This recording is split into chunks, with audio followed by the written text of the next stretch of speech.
Olá pessoal, tudo bem? Eu sou o professor Marcondes e estou aqui hoje então para nós corrigirmos mais uma questão que caiu no Enem. Uma questão que falava sobre o nosso querido período da Primeira República ou da República Velha, que vai de 1889 até 1930. Claro que muita coisa aconteceu nesse período, é difícil caracterizá-lo como um todo, mas a banca do Enem gosta bastante dessas caracterizações gerais. Vamos ver o que eles nos pediram dessa vez? Olha só. Para os amigos, pão. Para os inimigos, pau. Aos amigos se faz justiça, aos inimigos aplica-se a lei. Né? Esse aqui é um livro muito conhecido chamado Coronelismo, Enxada e Voto, um livro já um pouco contestado pela historiografia atual, mas para nós aqui que vamos prestar o Enem, não tem muito problema, a gente pode sim seguir essa ideia principal, ok? Então veja só, o que ele diz? Olha só, uma coisa é o que se aplica aos amigos, outra coisa aos inimigos. Ou seja, aqui fere um grande princípio do direito, né? Isso que é o princípio da isonomia, em que a lei deve tratar a todos igualmente, né? Então aqui nós vimos que então nesse período nosso da Primeira República, nós não podemos falar então que a lei enxerga os brasileiros da mesma maneira, né? Então ele fala aqui, ó, aos amigos se faz justiça, aos inimigos aplica-se a lei. Opa!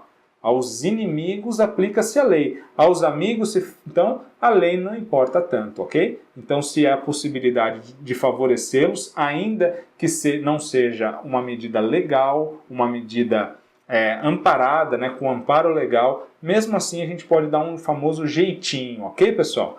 E então, justamente isso que caracteriza esse nosso período, né, chamado de Primeira República ou de República Velha, tá, pessoal? Então, olha só. Caracterização geral do período, que é muito importante, o Enem adora perguntar em geral, com esse quadro na cabeça, vocês vão matar aí de 80% a 90% das questões do Enem, ok? Então olha só, descentralização do poder, poder na mão das oligarquias regionais ou das oligarquias estaduais. Quem eram esses grandes oligarcas? Os coronéis, os grandes latifundiários, produtores de café, para exportação, ok? Então, o nosso querido amigo aqui, né, o nosso presidente Campos Salles, ele vai iniciar, né, no seu mandato, que foi de 1898 a 1902, ele inicia a chamada política dos governadores, aonde até o presidente da República estaria apoiado no poder desses coronéis locais.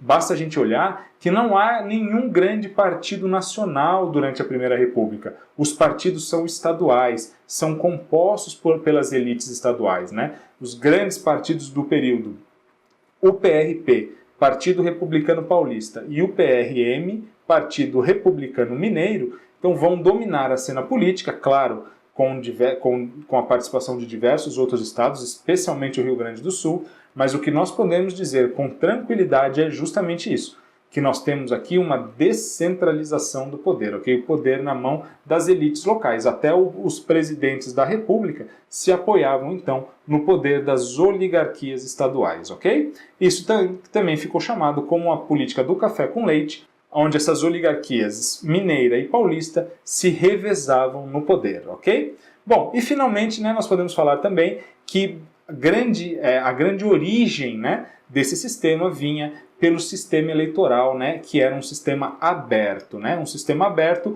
que permitia então ao coronel, ao grande latifundiário local controlar os votos, né? Então todas aquelas pessoas, aqueles agregados dele, né, que votavam ali na sua paróquia, na sua comarca, ele conseguia então controlar, saber em quem essas pessoas votaram, né, e forçá-los, obviamente, a votar nos candidatos que ele indicava. Então, dali surgia todo o poder, né, todo o sistema que mantinha, então, essas mesmas elites ali se sucedendo no poder, ok, pessoal? Então, é isso aqui que nós podemos chamar, então, de um quadro geral da República Velha, tá bom? Então, finalmente, olha só, vamos dar uma olhada o que a questão nos pede. Olha só, esse discurso, né, para os amigos o pão, para os inimigos pau, típico do contexto histórico da República Velha e usado por chefes políticos, expressa uma realidade caracterizada pelo quê? Então, qual é essa realidade que é caracterizada, né, por essa diferença de tratamento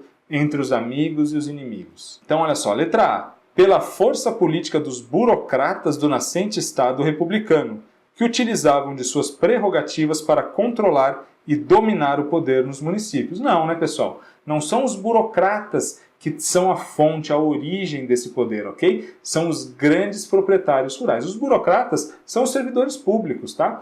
Muitas vezes, claro que indicados e dependentes dos grandes proprietários rurais. Mas esses, né, principalmente os cafeicultores, os chamados barões do café, eles é que eram os grandes poderosos, ok? E esses burocratas dependiam desse poder, inclusive para manterem os seus cargos, ok? Então a letra A não, está incorreta, né? Letra B. Pelo controle político dos proprietários no interior do país, que buscavam, por meio de seus currais eleitorais, enfraquecer a nascente burguesia brasileira. Estava indo bem, começou bom, parecia que era a resposta, mas aí no final, né, chutou o pau da barraca. Olha lá, pessoal, controle político dos proprietários no interior do país, correto. Buscavam, por meio dos seus currais eleitorais, até aqui correto, mas buscavam o quê? Enfraquecer a nascente burguesia brasileira? Não, pessoal. Essa elite é justamente a burguesia brasileira. A burguesia brasileira é composta pela sua elite, né? Pelos grandes proprietários, pelos grandes cafeicultores. Então eles não queriam se enfraquecer, né? Aqui, então, eles fizeram tudo certo, mas queriam ver se vocês estavam prestando atenção, né? Então a letra B também incorreta. Letra C. Pelo mandonismo das oligarquias no interior do Brasil, que utilizavam diferentes mecanismos assistencialistas e de favorecimento para garantir o controle dos votos. É justamente o que o texto nos diz ali no começo, né, pessoal? Quem leu o texto com atenção, olha só, favorecimento dos amigos, ó, aos amigos, né, aqui, ó, aos amigos se faz justiça, aos inimigos aplica-se a lei, ou seja, não se aplica a lei aos amigos, eles são favorecidos, ok? Então, são mecanismos assistencialistas. É claro que essa aqui é a resposta correta, né, pessoal? É exatamente o que nós já sabemos sobre esse período e também o que esse trechinho aqui nos trouxe, né? Bom, letra D. Pelo domínio político de grupos ligados às velhas instituições monárquicas e que não encontram espaço de ascensão política na nascente república. Pessoal, olha só, é contraditória, inclusive, essa daqui. Não tinha como estar certo uma afirmativa dessa. Ela diz assim, então que essa realidade é caracterizada pelo domínio político do grupo ligado à monarquia. Ok, então esse seria o grupo, segundo né, a letra D, esse é o grupo que domina. E que não encontram espaço de ascensão política na nascente república? Peraí, eles dominam ou eles não encontram espaço de ascensão política, né? Não tem como ser os dois ao mesmo tempo, né, pessoal? Aqui não faz nem sentido essa frase, ok? Totalmente fora. Aqui os grupos monarquistas já têm uma importância ínfima no período, ok?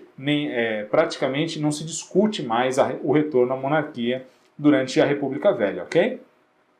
A letra E. Pela aliança política firmada entre as oligarquias do Norte e Nordeste do Brasil, que garantiram uma alternância no poder federal de presidentes originários dessas regiões. Não, né, pessoal? Não foi do Norte e do Nordeste, mas do Sudeste, do atual Sudeste, né? Era São Paulo e Minas Gerais que se revezavam no poder na chamada política do café com leite, não é isso? Então aqui eles simplesmente confundiram vocês com os estados, né, com as regiões de onde eram oriundos, né, esses presidentes que se alternavam mesmo no poder. Ok, pessoal? Então resolvemos aqui mais uma questão, gabarito letra C. Vejo vocês na próxima correção. Um forte abraço.